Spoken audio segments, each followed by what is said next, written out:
ازيكم يا حبايبي؟ عاملين ايه؟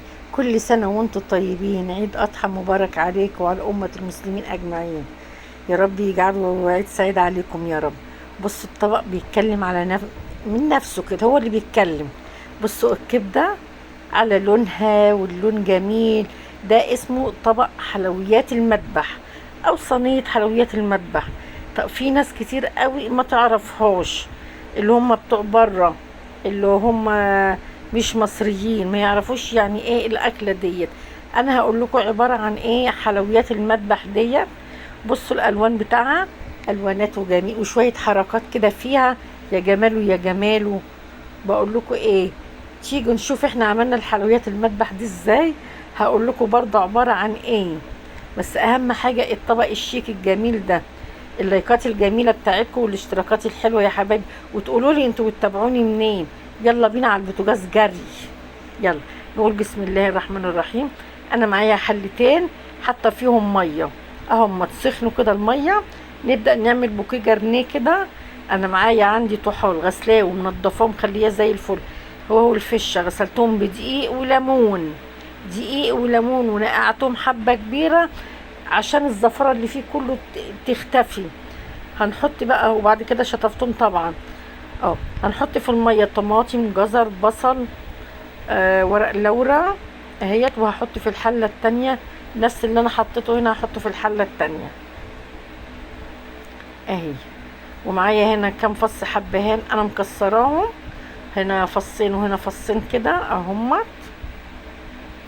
تعالي بقى يا ميمي التكه بتاعتك الجميله، الكرفس.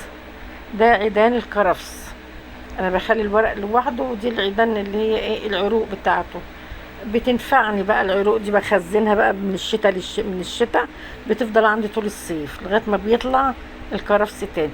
حطيت عودين كمان الناحيه التانية. مش قادره اقول لكم الريحه كانت عامله ازاي في الشقه. يعني الكرفسي مع غسيل الحاجه طبعا خليها زي الفل، مع ريحه البوكيه جرنيه معاه زي الفل، والريحه حلوه اهي. الميه كده خلاص هتقوم تغلي اهو. نحط شويه فلفل كمان هنا وشويه فلفل هناك في الحله التانية اهي. الفشه انا غسلاها ومخليها زي الفل. انا ما قطعتهاش، انا حطاها سليمه كده حتت اللي هي ايه عشان تستوي، بعد كده نقطعها. انا مش مقطعه حاجه اهي. ادي الفش حطيتها في الحله كده هتستوي. انا جايبه الحاجات دي صغيره، في حاجات صغيره وفي حاجات كبيره على فكره. انا جايبه الطحال والفشه الصغيره، بتبقى ايه اللي هو بتاعت عجل التلو، عجل كندوز، الحاجات الصغيره دي. الطحال بقى خلوا بالكم وانتوا بتغسلوه وانتوا بتشيلوا الحاجات الزياده، مثلا بالسكينه انجرح، لو انجرح منكم باظ الطحال. خلوا بالكم لو شكت زي شكة الدبوس كده في سن السكينة برضو يعني بينزل كده الحاجات السايلة اللي فيه بتبوظ الدنيا. فخلوا بالكم لو في حاجات زيادة مش عارفين تشيلوها، استنوا ما يستوي ويتقشر. ده الطحال بتاع العجل. الفشة دي يا حبايبي عبارة عن هي الرئة بتاعت العجل. في ناس كتير ما تعرفش، انا قلت اقول لكم الحاجات دي عباره عن ايه. ما يعرفوش يعني ايه الفشه وايه مثلا لا الطحال انتوا اكيد عارفين. السمين بقى، السمين ده بقى عباره عن حتت سمين في العجل، وحتت من راس العجل الراوس، وفيها كمان اللهم صل على النبي حتت من الشرايين بتاعه القلب، حتت كده بتبقى عامله زي القراقيش. مش عارفه الجزار هو قال لي اسمها كده، مش عارفه، بس انا عارفه ان ممكن يكون الشرايين بتاعت القلب زي العروق كده.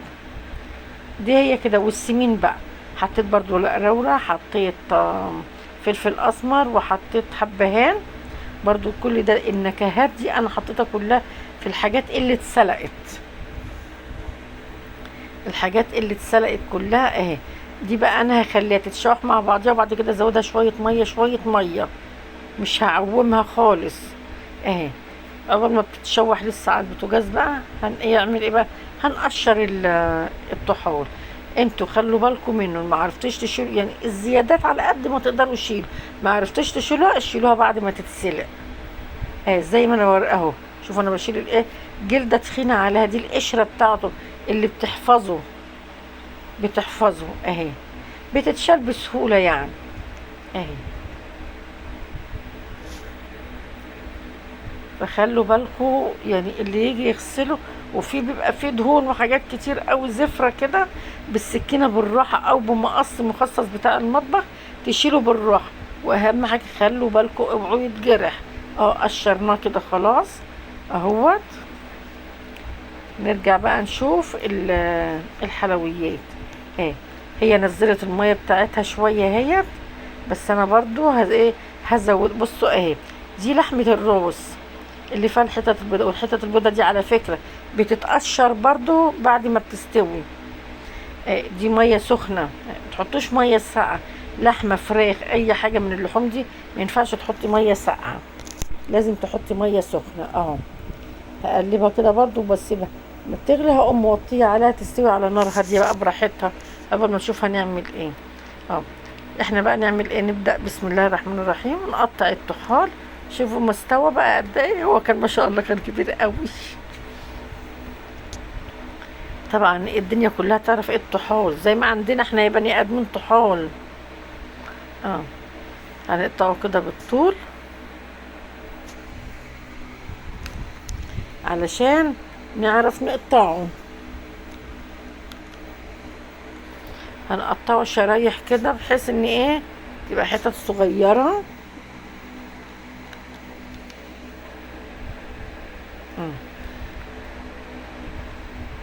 الشريحات حتت صغيرة كده اهي.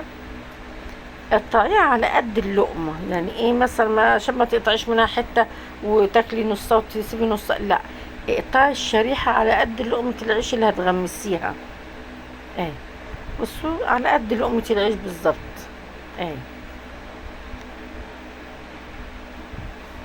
طبعا هي بردت، انا طلعتها وبردت وكده اهي. هنقطع كل الحاجات اللي احنا سلقناها. قطعنا الكلاوي والفشه برضو هقطعها اهوت، برضو حتت صغيرة على قد اللقمة. دي اكلة المفضلة عندنا في مصر او في المناطق الشعبية. ممكن في وسط المدينة يعني ما برضو ما ياكلوهاش او ما يعرفوش، لكن احنا بلدنا مصر في حتت مناطق الشعبية دي اساسي لازم نفطر بيها في العيد الصبح بعد ما بنيجي من صلاة العيد. دي بقى بصوا الحتت البيضة انا قشرتها، بس هي مكانها ابيض برضو على كده. كله قطعته حتت صغيرة كلها هي. طبعا ما قطعتهاش الا لما بردت خالص، الحاجات دي كلها لما بردت. كله قلبته بقى في بعضه، يلا بسم الله الرحمن الرحيم بقى. بصوا بقى، انا على فكرة انا دي تاني يوم انا ما كنتش قادرة، انا نظفت المنبار ونظفت كرشة ونظفت الحلويات، كنت رجليا بقى مش قادرة اقف. انا بيت كله في التلاجة، وتاني يوم بقى اهو حطيت حتة ليا قطعتها مكعبات صغيرة، وحطيت شوية زيت كده صغيرين، قيمة ربع كوباية زيت او اكتر يعني. انا مش هخليها يعني تسلي خالص. اللية اما بتروحي مصمت بتشم ريحة اللية دي، تروحي عربية بتاعت اللي بتبيع السمين في الشارع بيحط الحتة، لو ما حطش الحتة دي عمره ما هيبيع. ليه؟ لان الناس بتروح على ريحة اللية دي هي اللي بتجيب له الناس. لا طبعا ربنا ما بيبعت له رزقه، بس ريحة اللية ليها ريحة غريبة كده في الحاجات بتاعت السمين او الحلويات. بصوا انا بعملها ازاي، انا مش هخليها تسلي خالص. دي بقى كلاوي. الكلاوي طبعا هنبدأ بيها عشان هي ني، الكبدة والكلاوي نيين، يبقى احنا نبدأ بيهم في الاول. الحاجة التانية كلها مسلوقة، دي على نار عالية، ما ينفعش على نار واطية. هرش بس رشة فلفل عليها اهيت، ونقلبها برضو على نار عالية.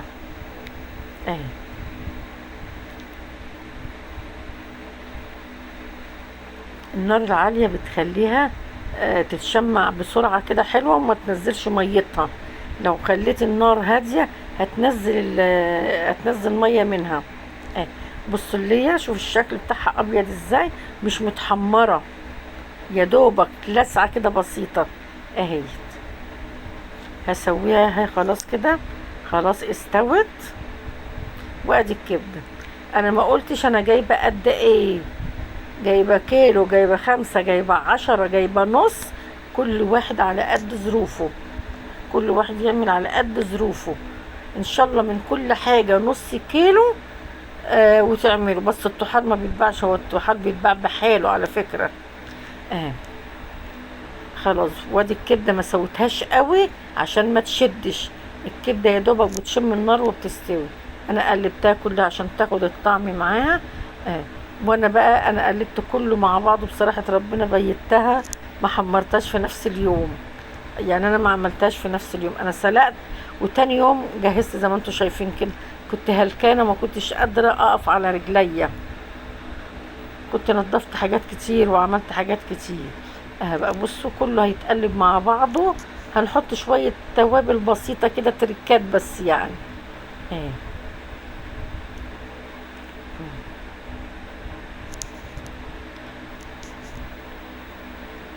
هنقلبها كلها مع بعضيها. هنحط بقى ايه حاجات بسيطة بقى كده. طبعا احنا متبلين كل الحاجة اللي هي ايه اتسلقت ديت. هنحط مثلا نص معلقة قرفة صغيرة.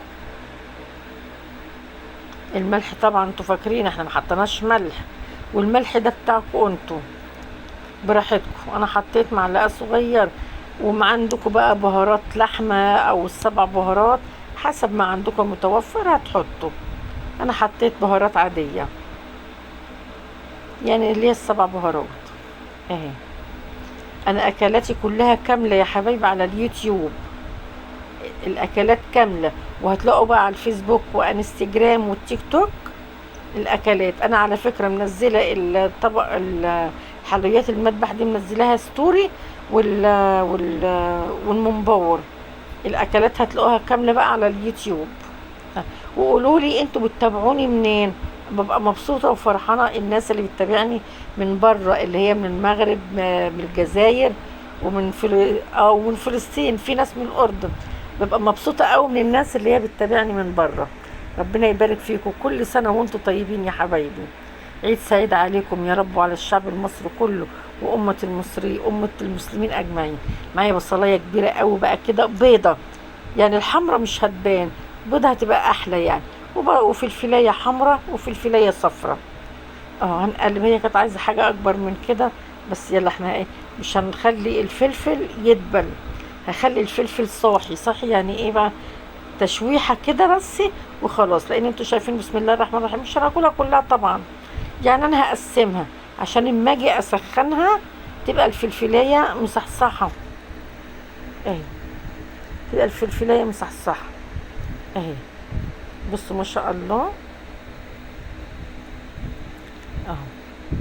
احنا كده خلصناها يا حبايبي. اهو بقى الفيديو بقى ان عجبكم يا حبايبي ما تنسونيش في اللايك والاشتراكات الجميله. اللايكات يا حبايبي بالله عليكم كده، عشان ايه يعني الفيديو يطلع كده والناس تشوفه، واحنا بنتعلم من بعضنا يا حبايب قلبي. اللايكات الجميله يا حبايبي. كل سنه وانتم طيبين. السلام عليكم ورحمه الله.